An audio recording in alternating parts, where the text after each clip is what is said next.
Sweet Karoline Leavitt holds White House briefing that all the liberal media wants to talk about is Jeffrey Epstein. So Sweet Karoline Leavitt decided to talk about what she wanted to talk about. Take a listen to these encounters. That immigration enforcement has become arbitrary or not particularly prioritizing. Democrats have been circulating the statistic that only 14% of illegal aliens arrested under this administration are violent criminals, but we know that in deep blue cities with progressive district attorneys, it's common to plead down serious violent crimes into less serious offenses, which could be destroying those numbers. So given that backdrop, does the administration still stand by the messaging that you're targeting the worst of the worst, and does this prevailing narrative tell the whole story?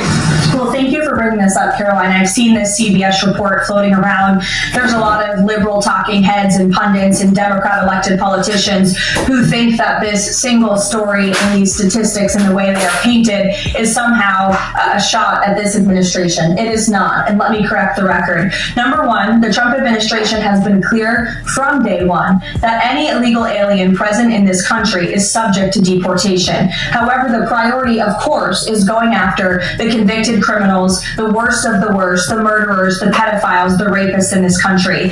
Interestingly, in the CBS story, what the Democrat talking heads on television are not saying is this line: nearly 60% of ICE arrestees over the past year had criminal charges or convictions. And among that population, the majority of the criminal charges or convictions are for nonviolent crimes. Oh, well, what are nonviolent crimes, you ask? This has coincided with what DHS has been saying all along, that approximately 70% of illegal aliens arrested under President Trump have pending criminal charges and or prior convictions. And these so-called nonviolent crimes, drug trafficking, distribution of child porn, burglary, fraud, DUI, embezzlement, solicitation of a minor, and human smuggling, just to name a few. So just because a crime is not violent in nature doesn't mean that crime is victimless. And I can guarantee every single person who is out there on television right now pointing to these statistics that were taken out of context by CBS News would not want an illegal alien convicted of the distribution of child porn or fraud or DUI living in your community. So the Trump administration will continue our focus on deporting all illegal aliens present in our country with a focus on the worst of the worst criminals. Elaine Maxwell, is the president going to rule out a pardon for her? In her testimony, deposition yesterday, her legal team seems to be making a case, again, for a pardon from the president. Again, this is not something I've discussed with the president recently because, frankly, it's not a priority. He's focused on many of the issues that the American people are dealing with and providing solutions to those issues.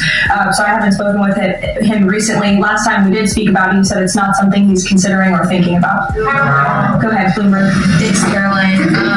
Secretary Lutnick today was testifying on the Hill, and he said that he had visited Epstein's Island in 2012 with his wife and children, and that's after he said that he had cut ties with Epstein. And the Justice Department documents show that he was in contact with Epstein through 2018 over messages.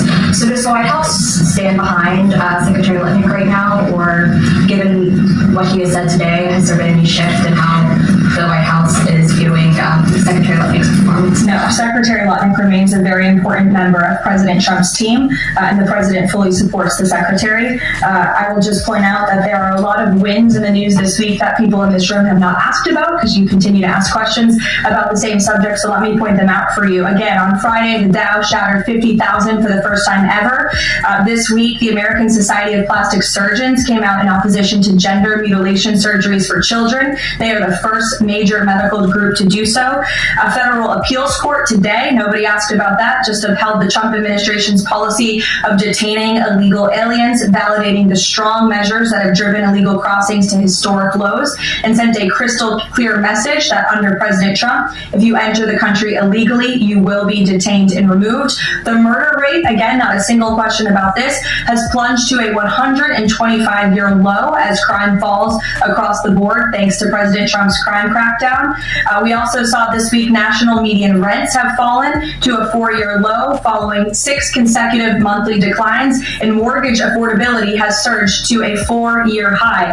Home ownership is the core foundation principle of the American dream, and I will repeat that mortgage affordability this week surged to a 4-year high, but not a single mention of that in this briefing room today. And again, this came out last Friday, but for an unprecedented 9th straight month, there were 0 illegal border crossings at the southern border. So we're going to get back to business. The president is very busy today, and you will see him all tomorrow at the event in the East Room touting his administration's energy policy. Thank you.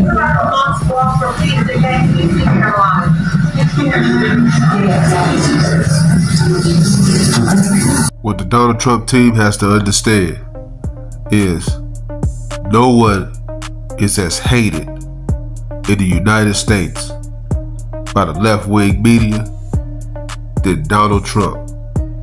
And at some point, the frustration is going to boil over because you get tired of answering the same questions over and over again, because you know all the left-wing media is trying to do is get at Donald Trump.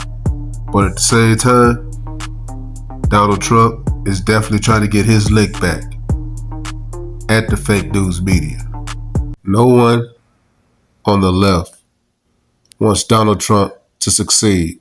They hoping and praying that he fails. And if he fails, that only hurts the American people. That's the part that they don't get. Let me know what you guys think. Like, comment, subscribe.